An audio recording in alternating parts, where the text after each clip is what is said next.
Bismillahirrahmanirrahim. Assalamualaikum warahmatullahi wabarakatuh. Perkenalkan, nama saya Muhammad Irswandi, jurusan Ilmu Pemerintahan, Fakultas Ilmu Sosial dan Ilmu Politik, kelas IPB.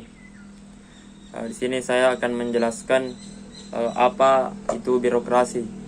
Birokrasi merupakan struktur tatanan organisasi bagan, pembagian kerja dan hierarki yang terdapat pada sebuah lembaga yang penting untuk menjalankan tugas-tugas agar lebih teratur. Seperti contohnya pada pemerintahan, rumah sakit, sekolah, militer, dan lain-lain. Birokrasi ini dimaksudkan sebagai suatu sistem otoritas yang ditetapkan secara rasional oleh berbagai macam peraturan untuk mengorganisir pekerjaan yang dilakukan oleh banyak orang.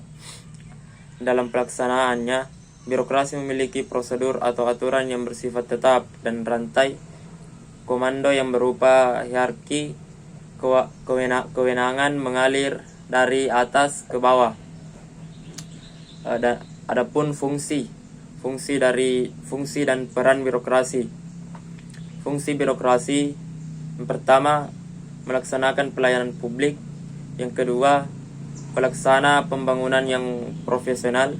Yang ketiga, perencana, pelaksana, dan pengawas kebijakan. Yang keempat, alat pemerintah untuk melayani kepentingan masyarakat dan bukan merupakan bagian dari kekuatan politik atau netral.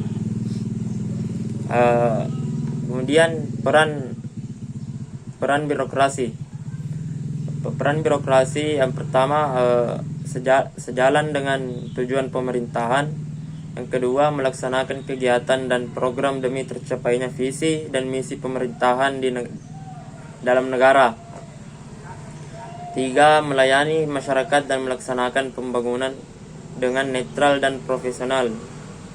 4. Menjalankan manajemen pemerintahan mulai dari perencanaan, pengawasan, evaluasi, koordinasi, sinkronisasi, dan resolusi. Yang kelima, birokrasi sering sekali dipandang negatif karena kinerja mereka cenderung menyusahkan masyarakat.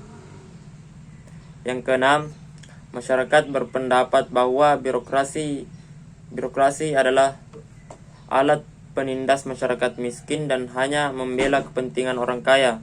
Namun demikian, birokrasi tetap dibutuhkan masyarakat sebagai penghubung antara negara dan masyarakat. Birokrasi mempunyai kewajiban melayani masyarakat dan menjadikan masyarakat sebagai prioritas utama. Kemudian ciri-ciri dari birokrasi. Yang pertama adalah jabatan administrasi yang terorganisir atau tersusun secara hierarkis. 2. Setiap jabatan memiliki wilayah kompetensinya sendiri. 3.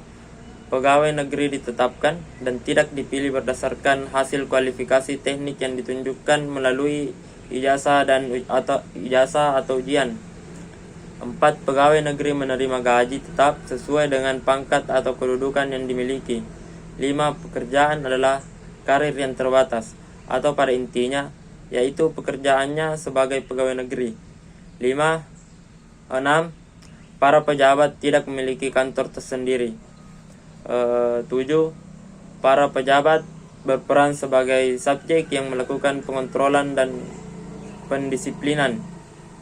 8. Promosi diberikan berdasarkan pertimbangan kemampuan yang melebihi rata-rata. Mungkin itu penjelasan sedikit dari materi birokrasi. Lebih dan kurangnya mohon dimaafkan.